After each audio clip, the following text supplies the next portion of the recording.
इस खबर के प्रायोजक हैं Purvanchal machinery agencies, Burma tower, Narauli, Tanishq showroom के नीचे, आजमगढ़।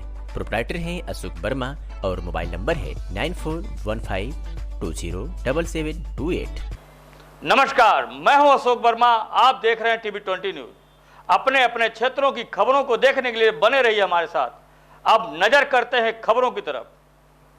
आजमगढ़ जिले के नवनिर्वाचित सहमंत्री प्रशांत कुमार राय ने 21 मतों से जीत दर्ज करने के बाद अपने मित्रों और शुभचिंतकों के बीच अपनी प्राथमिकताएं साझा की। बावाली मोड़ स्थित आवास पर प्रशांत राय का भव्य स्वागत किया गया।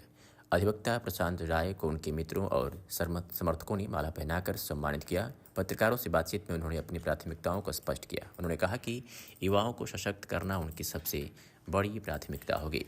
उन्होंने बताया कि नई कानून संहिता लागू हो चुकी है और इसका लाभ अधिवक्ता समुदाय तक पहुंचाना उसका मुख्य उद्देश्य रहेगा। इसके लिए वे कचहरी की लाइब्रेरी में नए कानून उपलब्ध करवाने का कार्य करेंगे। युवा अधिवक्ताओं को आर्थिक रूप से मजबूत करना और कचहरी परिसर की सफाई सुनिश्चित करना मेरी प्राथमिकताओं में शामिल है। इसके लिए संगठन से सहयोग भी लिया जाएगा, ये कहना है प्रशांत कुमार राय का। अधिवक्ता प्रशांत कुमार राय, दीवानी अभिभाषक संघ आजमगढ़ का सदस्य हूँ। वर्तमान समय में यहाँ अपना विधिक व्यवसाय करता हूँ और वर्तमान समय में कल दिनांक 20/12/2024 को हमारे यहाँ इलेक्शन संपन्न हुए, जिस पे मैं सहमंत्री ज्वाइंट सेक्रेटरी के पद पे मैंने सहभागिता की थी इस चुनाव के अभियान में और मुझे उसमें विजय मिली है। मैं सहमंत्री बनके आया हूँ।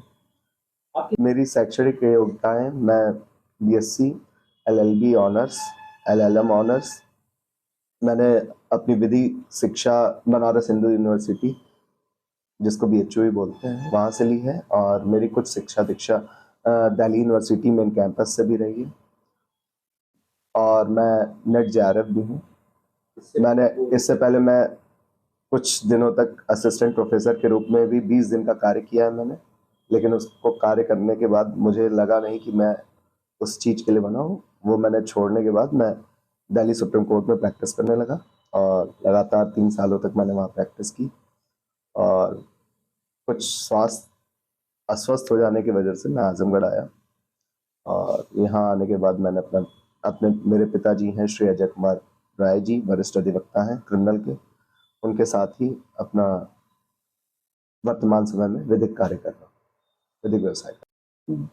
जैसे मेरी प्राथमिकताएं जो होंगी वो युवाओं के साथ होंगी और वर्तमान परिदृश्य में जैसे समय के साथ चीज़ें बदल रही हैं, जो हमारे ट्रेडिशनल लॉज थे वो आउटडेटेड हो रहे हैं धीरे धीरे।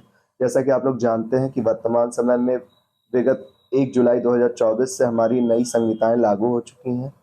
जो अंग्रेजों के ज़माने के कानून थे वो सारे लैप्स हो चुके हैं, सारी नई संहिताएं आ चुकी हैं, चाहे वो IPC हो, CRPC हो, एविडेंस एक्ट हो, सारी चीज़ें अपडेटेड हो चुकी हैं, नए उनकी संहिताएं आ चुकी हैं। तो उन चीज़ों को पहले तो हमारी लाइब्रेरी में वो सारी जो बैरक्स हैं जो नए आए हैं और जो नए अपडेटेड लॉ हैं उनकी जो कमेंट्रीज़ हैं वो जल्द से जल्द हमारे यहाँ आ जाए, ताकि जो नए अधिवक्ता हैं या जो हमारे बाहर के जो ऐसे अधिवक्ता हैं जो लाइब्रेरी अफोर्ड नहीं कर सकते हैं अपने घर पे, उनको सुविधाएं मिले सबसे पहले। क्योंकि अगर वकील शिक्षित नहीं होगा तो ये जो हमारी प्रोफेशन है इसकी डिग्निटी ऑटोमेटिक गिर जाएगी। बार बेंच में जब तक वो नॉलेज नहीं होगी तो हम रिजल्ट ओरिएंटेड वर्क नहीं कर पाएंगे। कितने मतों से आप विजयी? मुझे 21 मतों से विजयी हुआ हूँ मैं और मुझे कुल 551 मत प्राप्त हुए। आगे की क्या योजनाएं हैं युवा पीढ़ी के लिए, क्या संदेश होगा? युवा पीढ़ी के लिए मेरी योजनाएं यही होंगी कि उनको आर्थिक रूप से भी सुदृढ़ किया जाए, उनके लिए और स्टेबल योजनाएं लाई जाएं और कुछ ऐसी व्यवस्थाएं की जाए जिससे युवा अधिवक्ता जब आता है इस प्रोफेशन में, क्योंकि मैं खुद दिल्ली में इस प्रोफेशन में रहा और यहाँ भी रहा, अभी युवा ही हूँ, तो बहुत सारी समस्याएं आती हैं, बहुत सारे ऐसी चीज़ें होती हैं जो यहाँ बता पाना उचित नहीं है, वो काफ़ी तकलीफदेह भी होती है, क्योंकि ये एक ऐसा प्रोफेशन है जहाँ कोई फिक्स इनकम नहीं है। आपकी चली तो बहुत ज़्यादा और नहीं चली तो 1 रुपए के लिए भी मोहताज होंगे आप।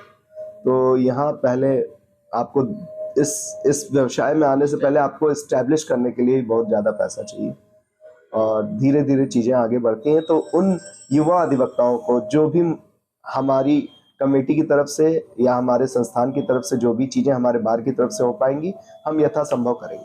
आप तो जीत की भी क्या बधाई देना चाहेंगे? जो भी अधिवक्ता विजयी हुए हैं वो सब हमारी इस बार की जो कार्यकारिणी होगी उसके सदस्य होंगे, मैं भी उनका सहभागी होऊंगा। तो जो भी निर्णय होगा, जो भी चीज़ें होंगी, वो सब हम एक सामूहिक रूप से लेंगे और जो जिसमें सभी अधिवक्ताओं का हित होगा वही निर्णय सर्वोपरि होगा, वही